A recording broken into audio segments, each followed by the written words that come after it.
Zoom's in on. Right. Good morning, ladies and gentlemen.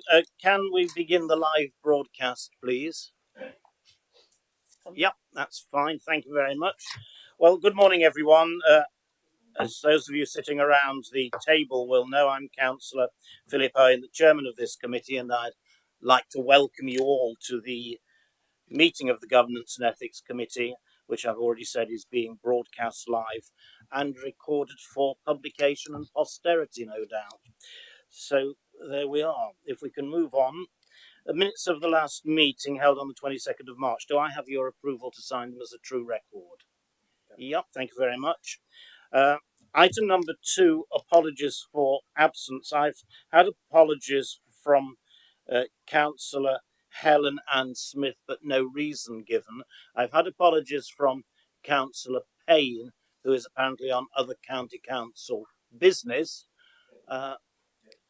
Gedling business, sorry, my mistake. Do we have any other apologies? Quite a select band here this morning. Thank you. I take it you accept those apologies.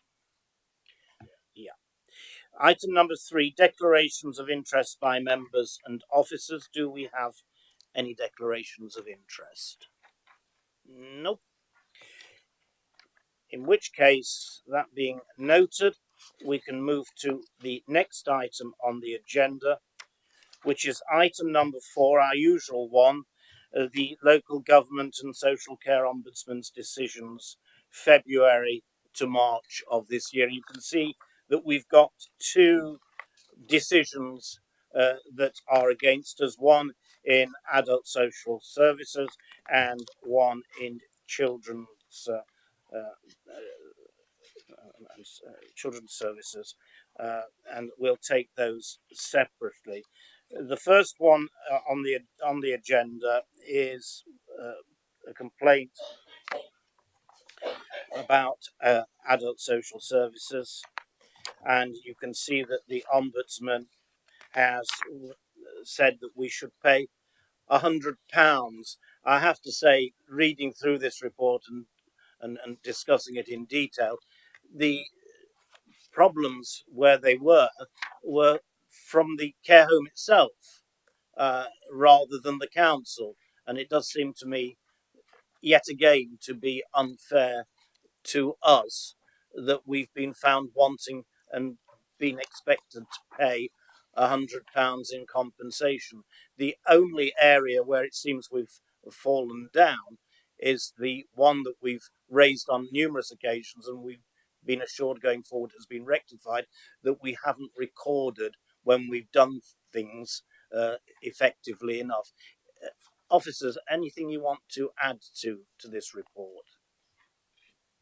Only to say that all the actions have been completed, and we have done several reminders out to staff of the importance of recording things such as risk assessments. Yes. And also importantly, I think information that we get from our colleagues such as health, because there was a clear theme here that there was no evidence that it had been done. It wasn't sure if something had been done or not.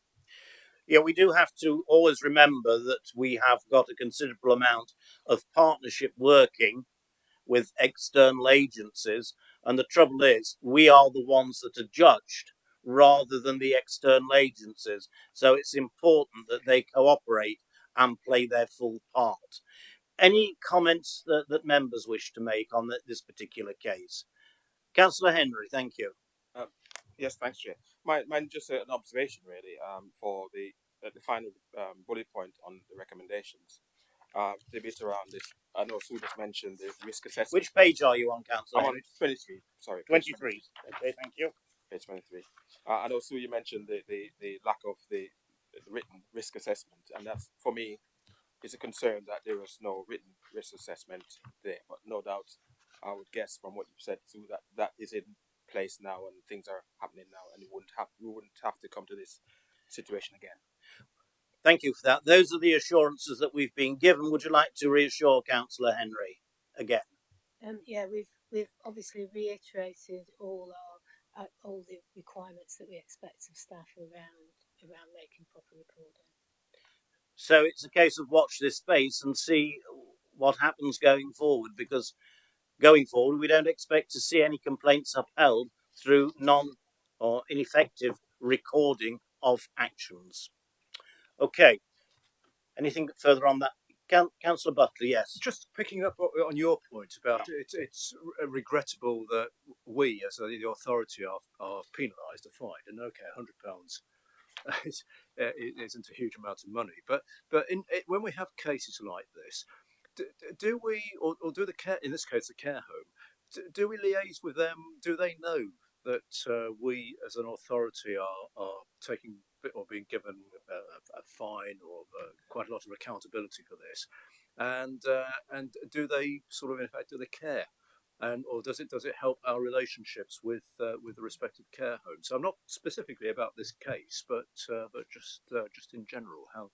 So, do they feel sorry for us? I think, or worse to that effect. I shouldn't think so. Well, they won't, but you know what I mean. I know what you mean. Because yes. as a result of their action or inaction, we are being punished, penalised, and as I say, okay, it's not a huge amount of money, but it's still a fault being found against the authority, isn't it?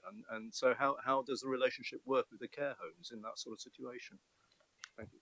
So it's a very large sector. We probably work with about 400 different care home, 400 different providers. So I couldn't begin to say how emotionally providers are affected by these sorts of reports. But we do have a quality and market management team that liaises with the care homes. This was in COVID, so it was a little bit more difficult to gain entry unless it was a very high risk scenario, but I have fed this particular case back to that team and just asked them to have that discussion with the care home so that they understand the impact that it has on us as well, and we can look at together how we avoid this happening in the future. I think that does highlight the issue, of course, that dealing with 400 care homes, we can't be held responsible, or shouldn't be being held responsible, for what happens in each of those care homes. We just can't, and that's the reality of the situation. Anything further on that case? Now, if there isn't, if we can move to the second case, which I think is a little more concerning, I have to say, because yet again, it really, I think, boils down to the fact that an EHC plan has not been completed within the statutory timescale. And we know from previous experience that if there is a complaint to the Ombudsman and we haven't completed within the statutory time frame, we are going to be found at fault. And this time, it's not cost us just £100, it's cost us £2,400. And the committee at its last meeting expressed considerable concern and was not, I think, over-impressed with what was planned as part of the recovery process, which I think we were told would only lead to at least, or would lead to 80% of these plans being completed on time.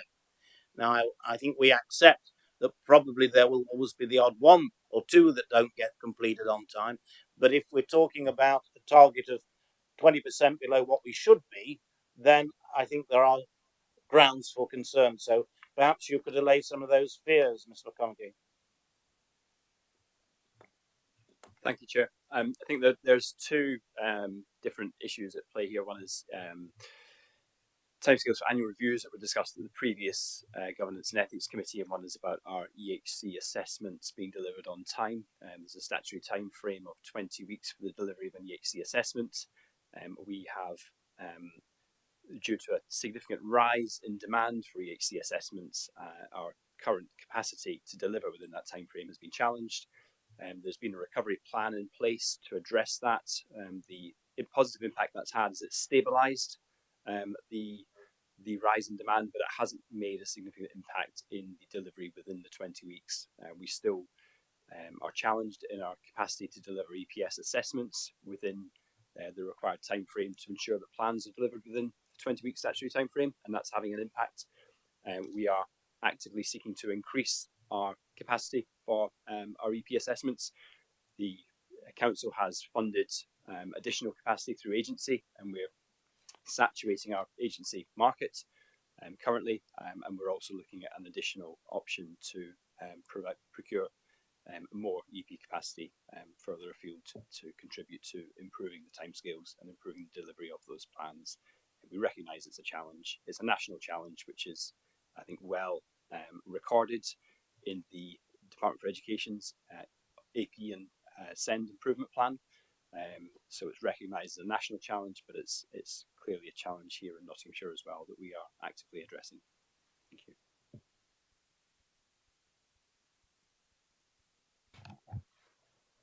Any comments?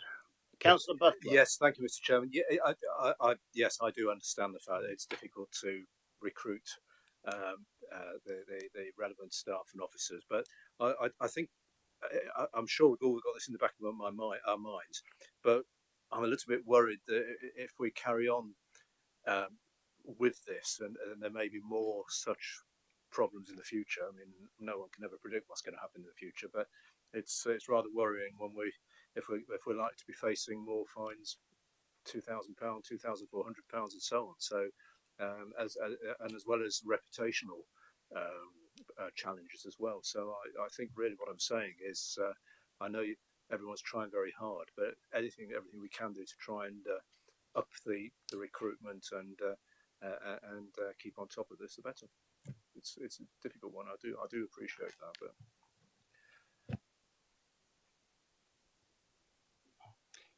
Thank you. And just to reinforce that that's exactly what we're doing.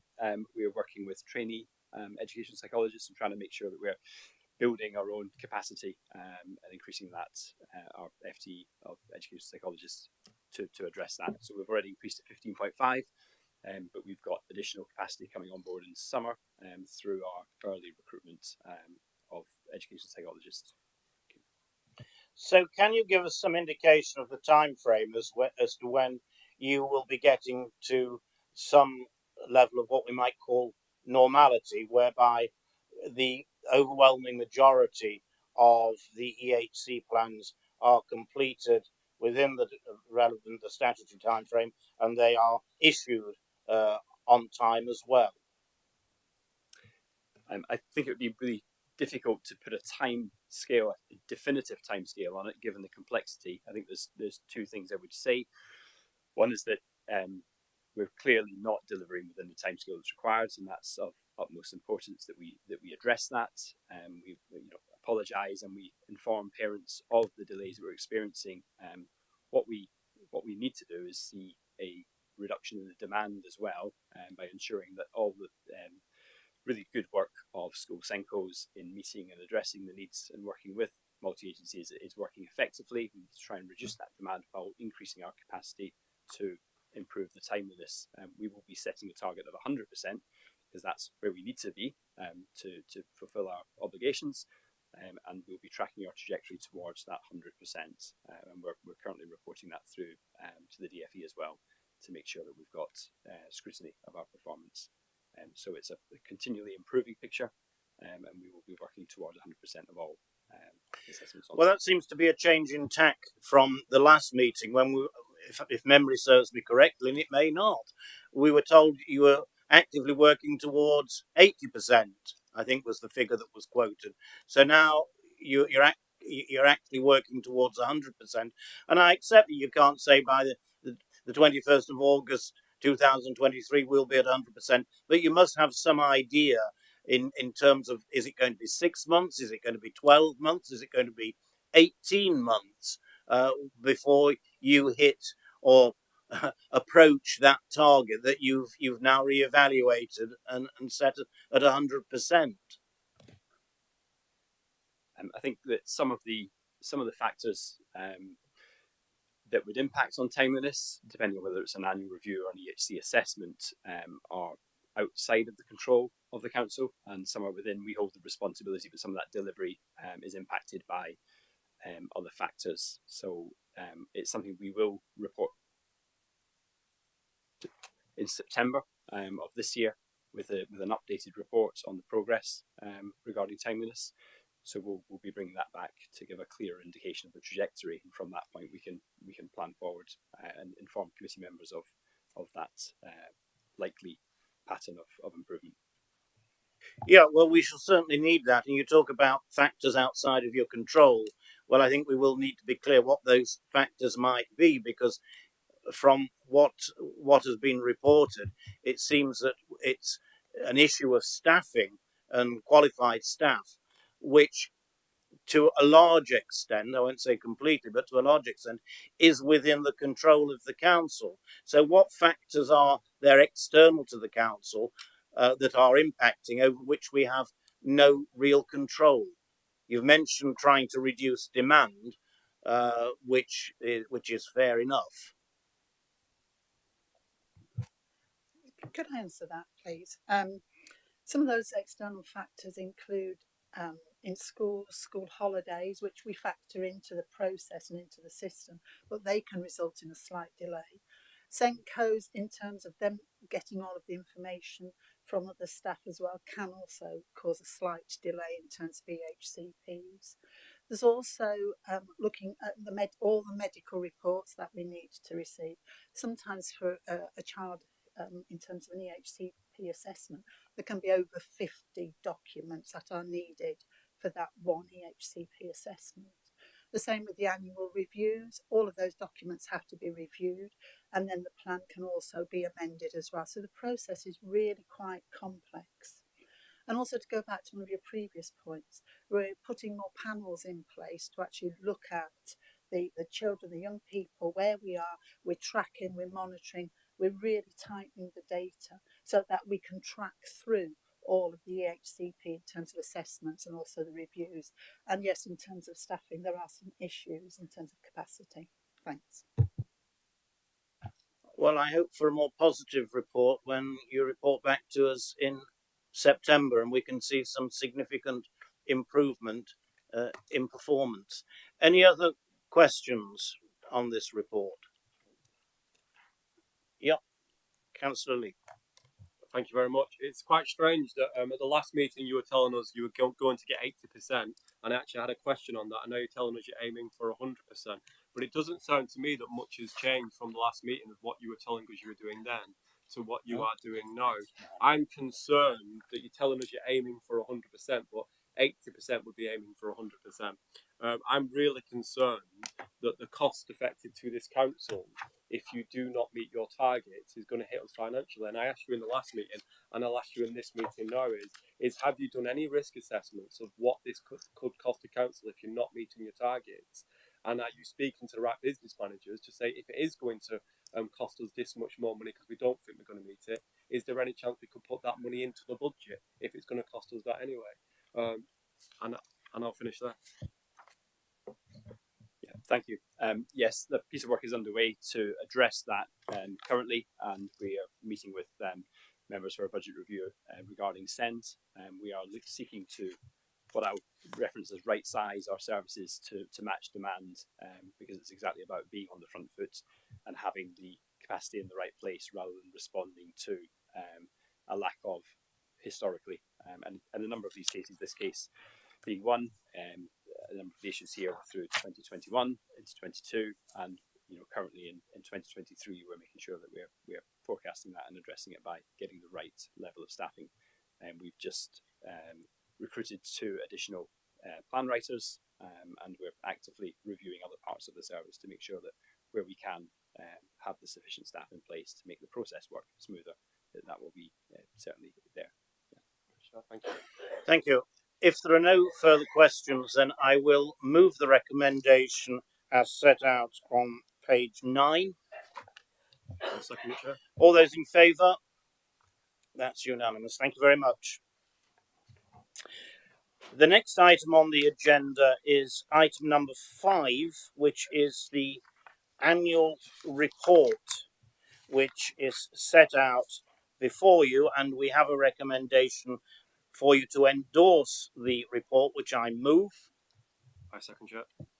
Thank you. Any comments or questions on the annual report? No? All those in favour, please. It's unanimous again. Thank you. Moving to item number 6, the Local Code of Corporate Governance and Annual Governance Statement. You have 2 recommendations on page 44. which I am happy to move. I second, Chair. Thank you. Any comments or questions on this document? No? Oh, right. All those in favour of accepting the recommendations, please show. That's unanimous again.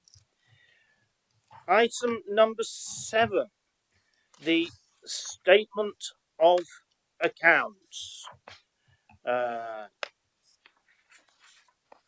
Accounting policies. I've got a recommendation on page 68, which I move that you approve the accounting policies. I second, Chair. Thank you. Anyone got any comments or questions? I did muse on what would happen if we didn't approve the accounting policies, but I think you can rest easily. Breathe easily. All those in favour? Anyone against? No, that's carried. Thank you. Right, item number 8, informing the audit risk assessment. 2022-23 statement of accounts. Right, we've got a recommendation on page 86, which I move. I second, Chair. Thank you. Any comments or questions on this? No. Good. No. All right. All those in favour, please show. Thank you. That's carried. The next item is the external audit itself, item number 9. And please note it's the external audit report for 2021-2022. A fairly historical document now, I would suggest, and will no doubt be destined for the archives after today's meeting. There is a recommendation that you accept it, which I move. I second, reserve my right to speak. Thank you. Any comments or questions? As you've made the journey, you might as well say a few words, haven't you? Thank you, Chair. So yes, this is our VFM commentary. Obviously, it is for the financial year 21-22. But what it does do is do also a kind of contemporary look at in terms of the financial sustainability and the forward look and the plans going forward as well. In terms of headlines, we haven't identified any significant weaknesses in the council's arrangements across the 3 areas that we look at, which are financial sustainability, governance, and how the council approves economy efficiency effectiveness. So that's a very positive story. There are a small number of improvement recommendations that we've raised, which I won't go through in turn, but they are the detail of them are listed in the report, and we've had agreement and responses from management on each of those. I'm more than happy to take any questions that members have on the report or the recommendations. Over to you, members. Any comments or questions? No? Oh, right. I won't say you've had a wasted journey, but it's you've got off lightly. All right, the recommendation's been moved and seconded. All in favour? That's unanimous. Thank you. And so we move to item 10, which is the work programme, and that's set out in front of you. I move the work programme, the recommendation. Second, Chair. Any comments or questions? No. All those in favour of the work programme? Thank you very much. I declare the meeting closed at 10:54. Thank you.